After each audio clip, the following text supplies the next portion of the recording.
बिहार की राजनीति में एक ऐसी मुलाकात हुई है जिसने सियासी गलियारों का तापमान अचानक बढ़ा दिया है।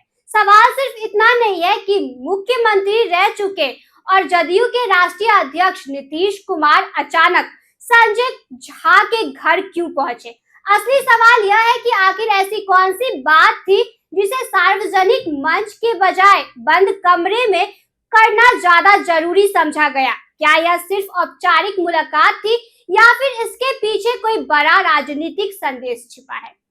नमस्कार, इनसाइडर लाइव देख रहे हैं आप और आज हम बात करेंगे उस मुलाकात की जिसने बिहार की राजनीति में नई चर्चाओं को जन्म दे दिया है। क्योंकि समय भी खास है, माहौल भी अलग है और राजनीतिक परिस्थितियां भी तेजी से बदल रही है। ऐसे में नीतीश कुमार का सीधे संजय कुमार झा के आवास पहुंचना कई सवाल छोड़ गया है। बताया जा रहा है कि जदयू के राष्ट्रीय अध्यक्ष और राज्यसभा सांसद नीतीश कुमार आज पार्टी के कार्यकारी राष्ट्रीय अध्यक्ष और राज्यसभा सांसद संजय कुमार झा के आवास पहुंचे। वहां दोनों नेताओं के बीच काफी देर तक बंद कमरे में बातचीत हुई। आधिकारिक तौर पर कहा गया कि चर्चा पार्टी के संगठनात्मक विस्तार, आने वाले दिनों की रणनीति और बिहार में चल रहे विकास कार्यों को लेकर हुई। लेकिन राजनीति में सिर्फ आधिकारिक बयान ही पूरी कहानी नहीं बताते। असली कहानी अक्सर उन सवालों में छिपी होती है जिसका जवाब सामने नहीं आता।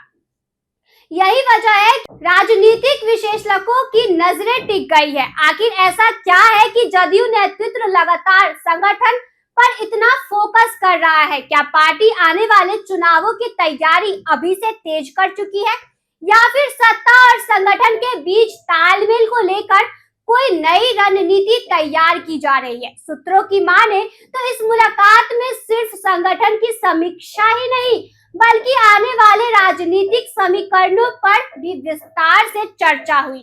बिहार की बदलती राजनीति, विपक्ष की सक्रियता और गठबंधन की भविष्य की दिशा जैसे मुद्दे भी बातचीत का हिस्सा बताया जा रहा है। हालांकि इसकी आधिकारिक पुष्टि नहीं हुई है, लेकिन राजनीतिक गलियारों में ऐसी चर्चाएं लगातार चल रही है। सबसे दिलचस्प बात यह रही कि मुलाकात के दौरान मौजूद कार्यकर्ताओं से भी नीतीश कुमार ने मुलाकात की।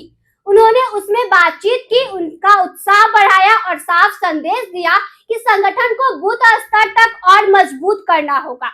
राजनीतिक जानकार इसे सिर्फ कार्यकर्ताओं का मनोबल बढ़ाने वाली मुलाकात नहीं मान रहे, बल्कि इसे चुनावी तैयारी की शुरुआती झलक के तौर पर देख रहे हैं।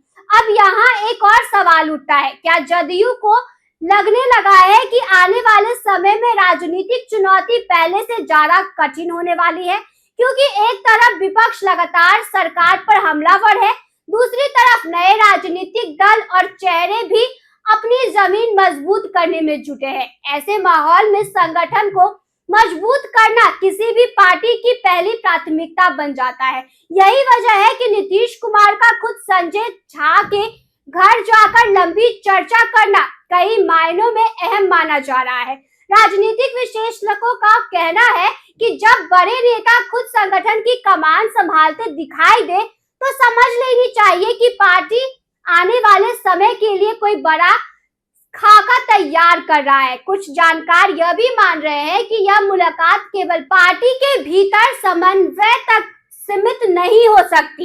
इसके जरिए जदयू अपने नेताओं और कार्यकर्ताओं को यह संदेश देना चाहती है कि संगठन पूरी तरह सक्रिय है और आने वाले राजनीतिक मुकाबलों के लिए पूरी तैयारी की जा रही है। वहीं विपक्ष इस मुलाकात को अपने अपने नजरिए से देख रहा है और इसके राजनीतिक मायने निकलने में जुट गया है। अब सबसे बड़ा सवाल यही है कि क्या यह सिर्फ संगठनात्मक बैठक थी या फिर बिहार की राजनीति में किसी नए अध्याय की शुरुआत होने वाली है? क्या आने वाले दिनों में जदयू की रणनीति में बड़ा बदलाव देखने को मिलेगा?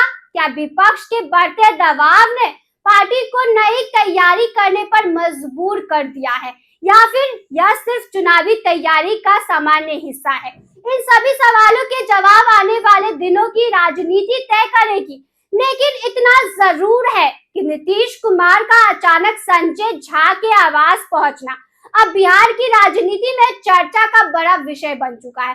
आपको क्या लगता है, क्या यह सिर्फ एक औपचारिक मुलाकात थी या इसके पीछे कोई बड़ा राजनीतिक संदेश छिपा है? अपनी राय कमेंट बॉक्स में जरूर बताएं। अगर आपको यह राजनीतिक विश्लेषण पसंद आया तो वीडियो को लाइक करें, चैनल को सब्सक्राइब करें और बेल आइकन जरूर दबाएं, क्योंकि बिहार की हर बड़ी राजनीतिक हलचल हम सबसे पहले लेकर आते हैं। धन्यवाद।